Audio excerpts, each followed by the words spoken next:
Good evening guys. तो आज हम बनाने जा रहे हैं इलायची, लौंग, तुलसी के पत्ते और अदरक वाली चाय। ये हमारी चीनी है, ये हमारा दूध है और ये हमारी चाय पत्ती है। तो हम पहले चाय में डालेंगे चाय पत्ती और ये डालेंगे हम लौंग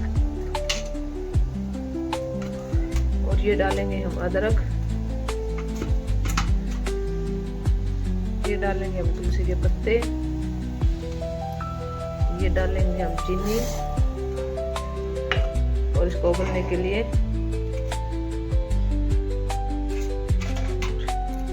ये डालेंगे 2 लौंग। ये हमारी चाय उबल चुकी है।